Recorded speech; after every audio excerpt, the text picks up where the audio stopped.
Muy buenas tardes. Estamos en una nueva emisión del Mundo desde el Sur, programa número 47.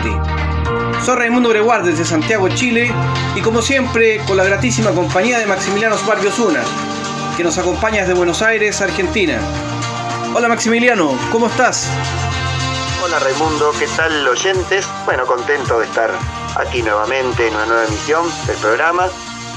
Acá en Buenos Aires, bueno, con mucho frío.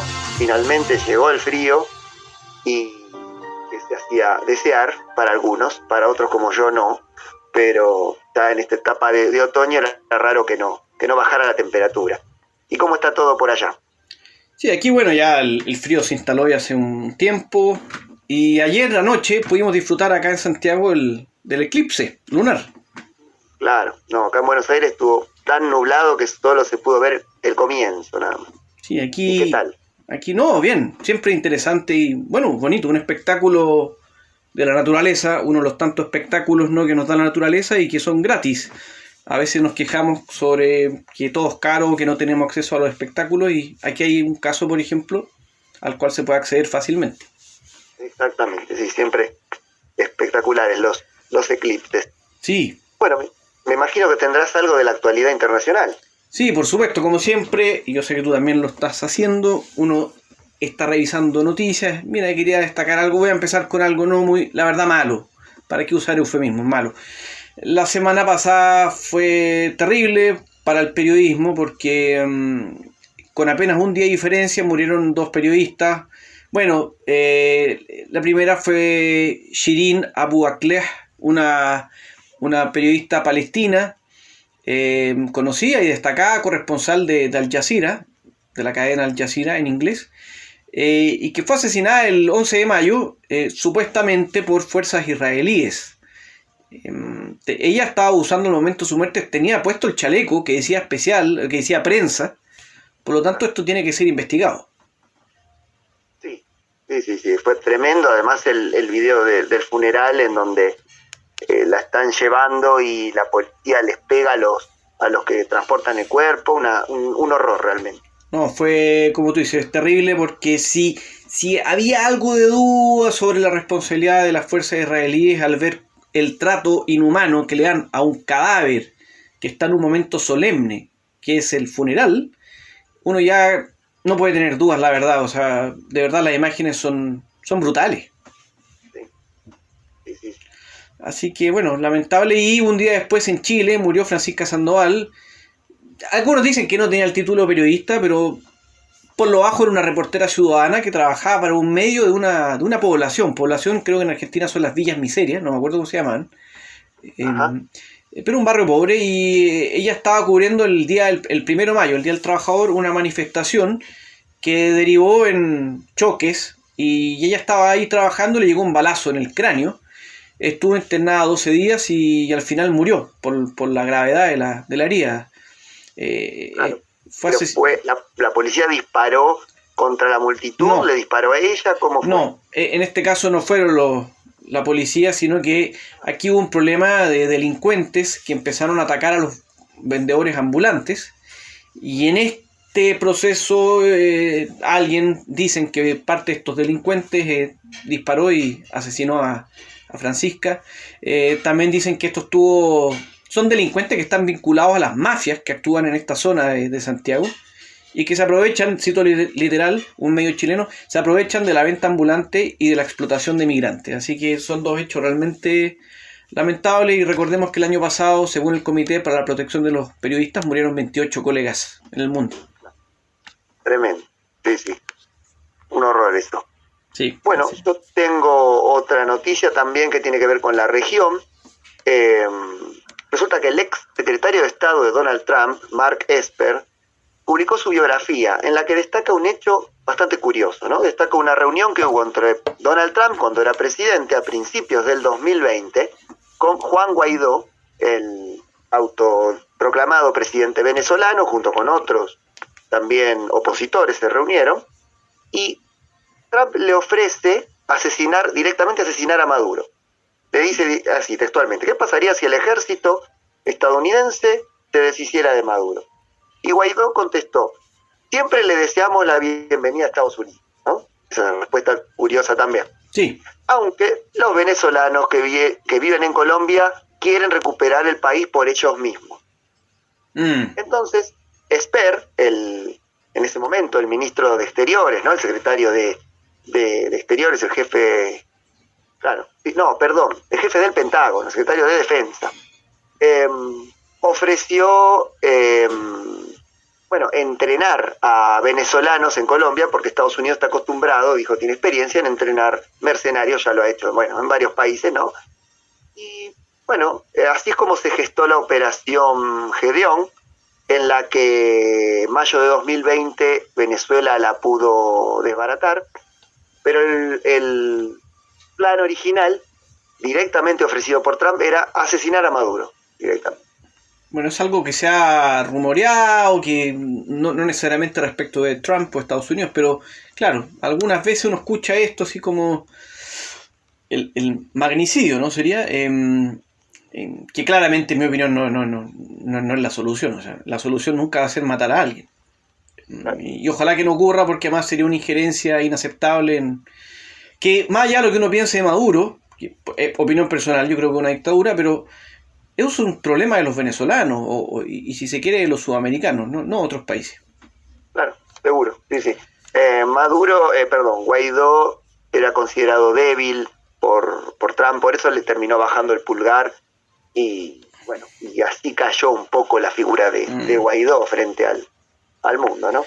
Sí, tenemos hoy día, parece que el día de las noticias malas, porque yo voy a seguir con otra que tiene que ver con la situación de los niños en Siria.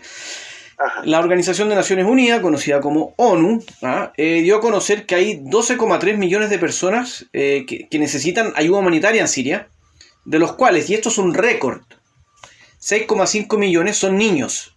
Es la cifra más alta desde que comenzó la guerra en Siria, el 2011. Y además a eso hay que sumar que en los países vecinos de Siria hay 5,8 millones más de niños que también necesitan ayuda. O sea, estamos hablando que prácticamente 12 millones y medio de niños necesitan ayuda humanitaria por la guerra en Siria y países vecinos. ¿Qué podemos decir sobre esto? No. Cualquier cosa que digamos es poco. Sí, así que quiero destacar estas cifras porque son brutales. Además, recordarle a la gente que el conflicto en Siria, la guerra en Siria, ha dejado al menos 500.000 muertos y millones de desplazados internos y refugiados. Es una guerra de la que ya nos hemos referido, que ha sido una guerra impuesta. Desde 2006 se planeaba agredir a Siria desde el exterior con mercenarios, a lo que terminó sucediendo en 2011 en el marco de las mal llamadas primaveras árabes. Y una de las consecuencias son estas que estás mencionando. Es que al final siempre pierden los ciudadanos, los civiles me refiero, y la brutalidad de este mundo, por un lado Bashar al-Assad que no soltó el poder, por el otro lado las potencias occidentales que querían sacar a Bashar al-Assad, después se mete Rusia que lo quiere apoyar, lo de Irán, lo de Israel, o sea, esta macabra política internacional que es así funciona, que termina en esto. En fin. Si querés abandonar el programa ahora, te entiendo, porque es todo un asco la política internacional. Espero que tu otra noticia sea buena. Más o menos. Bueno. Vamos a hablar de espectáculos. El Festival Eurovisión, ¿lo conoces? Sí, claro, es muy conocido. Muy bien. Edición 2022. ¿A qué no sabes qué país ganó? ¿Reino Unido? ¿O Ucrania? No. Exactamente, eso. Ucrania. Porque me imagino que lo dirás por la calidad de los artistas ucranianos, que te pareció buena, ¿no? ¿O por otro motivo? Yo pienso más bien por un tema diplomático, conociendo a cómo funciona la cosa en la Unión Europea, como un espaldarazo que sirve bien poco, que gane, me imagino. Claro, es así. Ucrania es la tercera vez que ganó en el 2004, justo cuando se produjo una revolución de colores, un cambio forzado desde Occidente, para cambiar a un presidente, poner un presidente más afín a Occidente, a la OTAN. Ganó en 2004 Ucrania, ganó en 2016, luego de también otra revolución que hubo pro-occidental y de la operación en el Donbass del ejército ucraniano que dejó 14.000 muertos, y esta tercera victoria ucraniana fue en 2022. Todo esto para decir cómo Occidente manipula de tal manera las cosas que da por ganador de un festival supuestamente musical y artístico, mete la política en el medio, como se metió también en el tema del Mundial de Fútbol, que se descalificó a Rusia, ¿no? Sí. Obviamente, desde el lado de Rusia también se manipula y... Claro, por ambas partes, digamos. Exactamente, sí. Lo que quería mencionar es que la prensa occidental, por un lado, dice que Rusia está perdiendo la guerra, que le está costando mucho, a lo que parece ser cierto, y por otro lado dice que Rusia es una amenaza para toda Europa. Es una información contradictoria, porque o bien está débil, o bien está fuerte como para continuar la guerra hacia el resto de Europa. Pero bueno, eso tiene que ver con la manipulación mediática. Y en base a esto me quiero referir brevemente a que Finlandia y Suecia dieron el visto bueno para ingresar a la OTAN. Era algo esperado, pero ya la OTAN va a tener una frontera de 1.300 kilómetros con Rusia más. Esto Rusia no lo tomó bien. Hubo un diálogo entre el presidente de Finlandia y Vladimir Putin, el presidente ruso. Rusia dice que en realidad no es una amenaza directa, pero sí va a responder en el sentido que al acercarse militarmente la OTAN a sus fronteras va a seguramente movilizar defensas hacia la zona, pero se descarta una guerra con Suecia o Finlandia. Eso está muy lejos, no creo que se produzca. Y lo curioso también de esto es que Turquía va a vetar la incorporación de Finlandia y Suecia a la Unión Europea. ¿Sabes por qué? ¿Te imaginas por qué? Mira, el otro día algo leí, pero no me acuerdo, no era... No, la verdad no lo recuerdo, pero sé que... ¿Cuál es la máxima obsesión de la política turca? ¿Ingresar a la Unión Europea? Esa es la segunda. Hay algo que persigue todo el tiempo. Que se basa su política en perseguir a determinado grupo. Los kurdos. Exactamente. El PKK, el Partido de los Trabajadores del Kurdistán, son sus máximos enemigos, y dice que tanto Suecia como Finlandia, principalmente Suecia, son refugio del PKK, del partido kurdo. Más allá de esto, si esto es cierto o no, la reticencia de Turquía es para lograr alguna prebenda, seguramente. No va a terminar aceptando que entre en Turquía que entre en Suecia y Finlandia en la OTAN, porque es el único país que se opone. Entonces, eso es lo que dicen algunos análisis.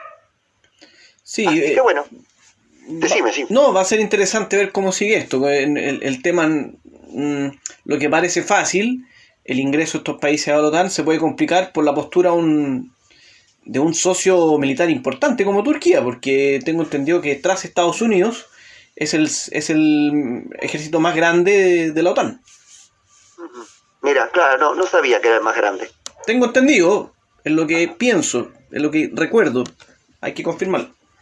Bien, bueno, hay más novedades de la guerra de Ucrania, pero nos estamos alargando demasiado, yo diría, de pasar a los análisis. Estamos listos para los análisis, así que ahora nos iremos a una pausa para descansar un poquito y a la vuelta estaremos con el primer análisis, que tengo entendido tiene que ver algo con la actualidad allá en la península arábiga, por ahí.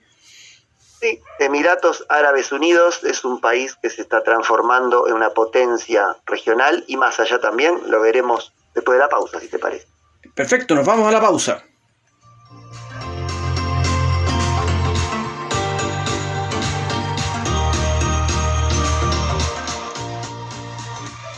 Estamos de regreso ya con el segundo bloque del programa de hoy, programa número 47.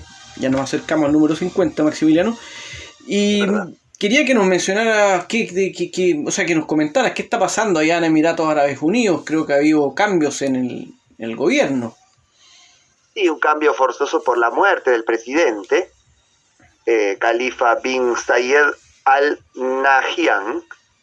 Murió, había tenido un derrame cerebral hacía varios años, pero ahora asume su hermano, Mohammed bin Zayed, que estaba encargado del gobierno por estar reemplazando a su hermano que estaba enfermo desde hace muchos años. Pero quería aprovechar esta noticia de la muerte del presidente y el reemplazo por su sucesor, de su hermano, para contextualizar un poco la política interna, pero sobre todo externa de Emiratos Árabes Unidos, ¿no? Sí. Emiratos Árabes Unidos es un país, bueno, obviamente un país árabe del Golfo Pérsico, en el que, bueno, no hay partidos políticos, están prohibidos. También las mujeres también están bastante restringidas en sus derechos. Perdón, me quedó una cosa dando vuelta. Yo dije Golfo Arábigo, Península Arábiga, y tú dijiste Golfo Pérsico. Alguien se podrá preguntar, oye, son dos cosas diferentes, es lo mismo. Solo que algunos dicen Península o Golfo Arábigo y algunos dicen Golfo Pérsico. Los iraníes dicen Golfo Pérsico y los árabes Golfo Arábigo. Solo eso, ¿no? Exacto, sí, es el mismo sitio. Bueno, en las elecciones, porque hay elecciones regionales, ¿no? De 2019, 180 mujeres se presentaron a cargos públicos y solamente 7 han podido ejercerlos o asumir. Por la diferencia que hay, ¿no? La desigualdad que hay contra la mujer. Bueno, una de las mayores obsesiones de Emiratos Árabes son los hermanos musulmanes, esa agrupación panárabe, digamos, que tiene su tutela en Turquía y Qatar, son los dos países que los promueven. Por eso apoyó al gobierno de Al-Sisi en Egipto, que sucedió después de un golpe de Estado, que había al gobierno de Mohamed Morsi, de los hermanos musulmanes, que había llegado por el voto popular en 2011, y el golpe fue en 2013, ¿te acordás, no? Sí. Bien. Sí. Otra obsesión que tiene Emiratos Árabes es los chiitas apadrinados por Irán, porque el 15% de la población emiratí es chiita. Ellos son sunitas en su mayoría, la monarquía también, y también por los chiitas de Bahrein, de Irak, de Omán y de Yemen. Y hablando de Yemen, desde 2015 hasta 2021, Emiratos Árabes Unidos participa de la coalición liderada por Arabia Saudita contra los chiitas en Yemen, ¿no? Una masacre que se está produciendo en Yemen, ya hemos hablado bastante del tema, pero en 2021 se retiró de esta operación militar. Hay algunos asesores militares, pero es algo simbólico. Sí. Luego, bueno, en 2020 vino el acuerdo con Israel, el acuerdo de Abraham, de los que hemos hablado. También ha estado Marruecos, ha estado Sudán, ha estado Bahrein.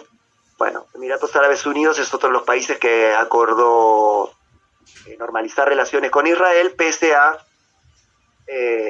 las violaciones de los derechos de Palestina, ¿no? En eso van a hacer, parece, van a dejarlo pasar por la conveniencia de las relaciones con Israel. La relación con Estados Unidos es muy fructífera porque hay 5.000 soldados desplegados de Estados Unidos en Emiratos Árabes y también ha tenido participación en la guerra en Siria, la que mencionabas recién, a partir de 2011, ¿no? Se lo ha ligado a Emiratos Árabes Unidos con varios grupos armados de la oposición, algunos llaman grupos terroristas, otros llaman rebeldes, moderados, pero bueno, son en general opositores armados, la mayoría mercenarios enviados por Emiratos Árabes. En Libia participó también a favor del Jalifa Haftar, estaba del mismo bando de Rusia y Egipto, si queremos, en la guerra civil libia. Bueno, con Turquía tiene rivalidades, como ya dije, en todos lados, en Siria, en Libia, en Qatar, en el Cuerno de África, aunque mejoró las relaciones en 2019. Y en mayo, Bashar al-Assad, el presidente de Siria, visitó Emiratos Árabes Unidos.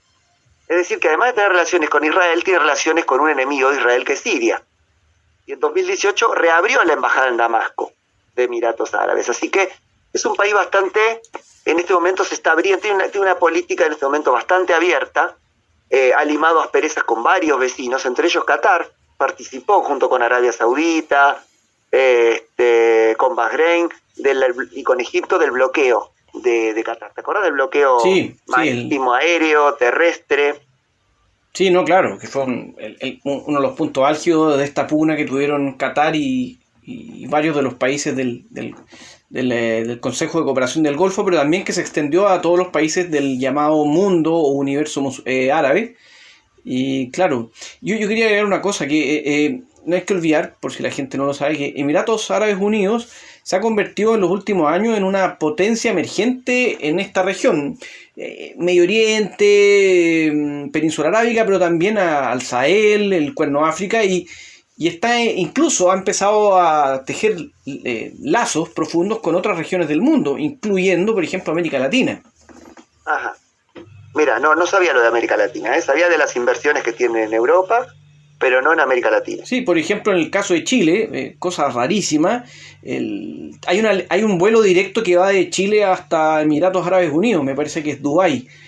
Solo por comercio, obviamente, esto, pero está agarrando cada vez más poder Emiratos Árabes Unidos, obviamente porque tiene los recursos económicos, pero también ya ahí quizás entra en escena el nuevo presidente, él fomenta una política de tolerancia religiosa, de cuidado al medio ambiente. La ayuda humanitaria que entrega Emiratos Árabes Unidos es increíble. O sea, son unos datos. ¿A dónde? ¿A qué, por ejemplo, qué país? No, el mundo en general, digo. Tengo los datos, pero a gran escala. Pero y se ha convertido en un actor importante en diversas partes. Ha estado en Sudán, jugó un rol clave en la reconciliación entre Etiopía y Eritrea, por ejemplo. Claro. Sí, en el Cuerno de África tiene una gran presencia geopolítica, también en Somalia y en Sudán, como nombrabas, y en Djibouti. Bueno, es un país petrolero, digamos, ¿no? Es un país petrolero, su mayor exportación es el petróleo, gas, también productos químicos, aluminio, metales preciosos, maquinarias, y el principal comprador es Japón, con el 35%, el principal comprador de petróleo. Luego sigue India, Singapur, Corea del Sur, y las inversiones extranjeras directas, bueno, son del Reino Unido por un lazo histórico, India, Estados Unidos, Francia, Arabia Saudita. Así que bueno, es un país principalmente petrolero, pero no sabía esto que me decías, que había enviado ayuda humanitaria a varios países. No sabía eso. Sí, claro, mira, de todos los países que recibieron ayuda, ¿no? Por el COVID, países que estaban teniendo problemas para bajar la curva, el 80% de toda esa ayuda vino de Emiratos Árabes Unidos. O sea, en total, Emiratos Árabes Unidos ayudó con ayuda médica de medicamentos, con ventiladores, con equipos, con personal, etcétera, con test de COVID a 135 países en el mundo. Y por ejemplo puso 6 hospitales de campo en Sudán, en Guinea, en Mauritania, en Sierra Leona, en Líbano, Jordania, y una clínica equipada con todo en Turkmenistán. O sea, de verdad ha sido impresionante. Claro. No sabía, es una cifra muy muy alta y una gran ayuda, pero esto se contrapone con el apoyo a mercenarios, intromisión en guerras ajenas como Libia, Siria, y además uno de los países que es uno de los paraísos fiscales más importantes del mundo. O sea, es un país de luces y sombras, por lo visto. Exacto, luces y sombras, que claro, está tratando de vender una imagen como lo hacen todos los países, pero claro, tiene sus sombras y aquí las identificamos. Claro. Bueno, Maximiliano, ha sido un tema muy interesante, pero lamentablemente nos tenemos que ir a una nueva y última pausa. Bien, ¿cuál es tu tema de análisis, si querés adelantar algo? Han pasado muchas cosas en el Sahel en los últimos días, así que vamos a darle una visión general a estos asuntos para que la gente sepa qué está pasando. Perfecto, adelante.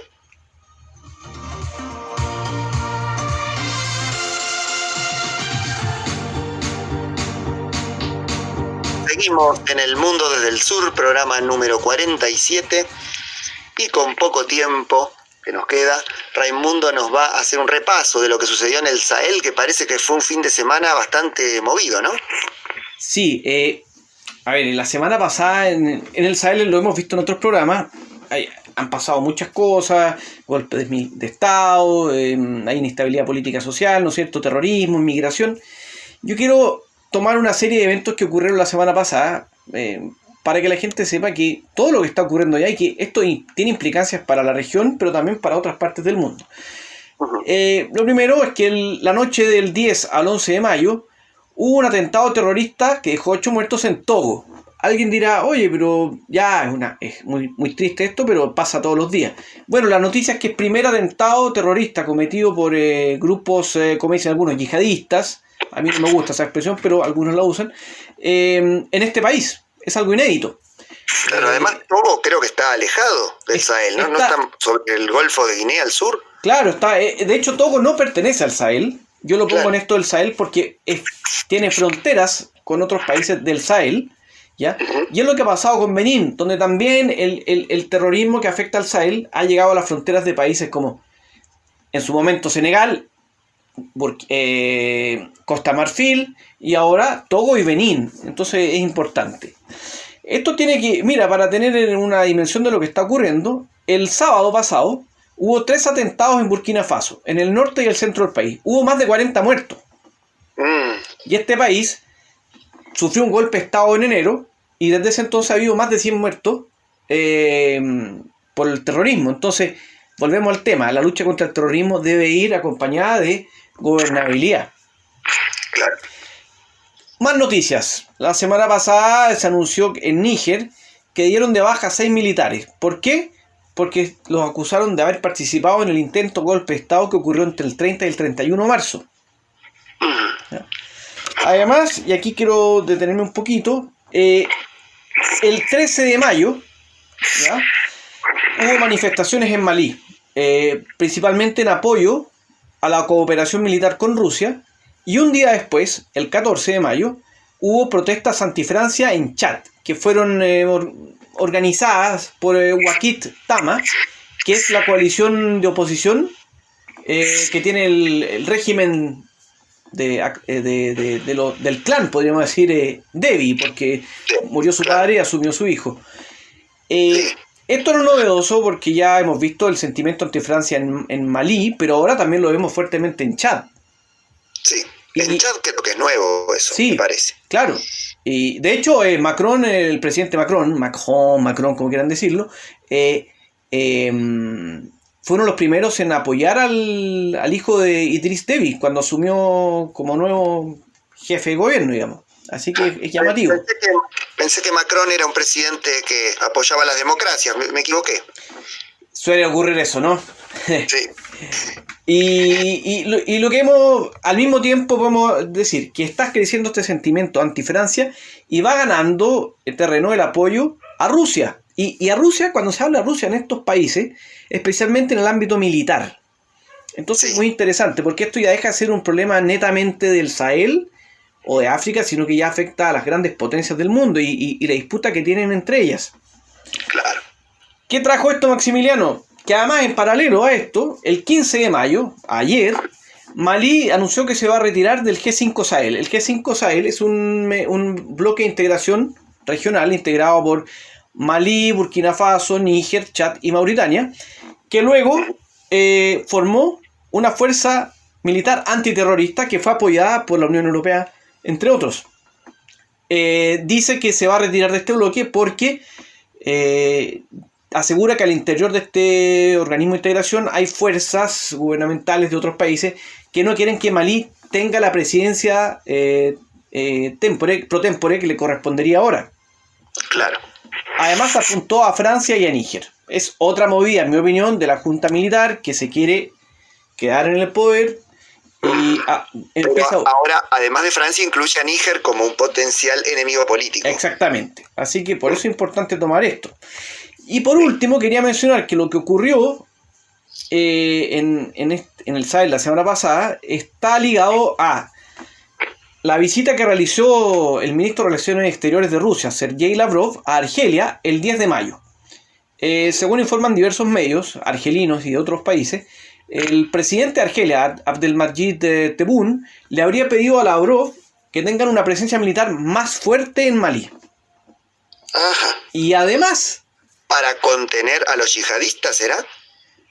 Yo creo, en mi opinión, para darle un golpe duro a la política francesa en la región. Yo creo que esto es para simplemente disminuir la influencia que tiene Francia y Occidente en esta región. Porque Argelia, el presidente de Argelia, el nuevo, ha ideado una nueva política africana para recuperar el terreno perdido, y específicamente porque en el Sahel ha perdido terreno con Marruecos.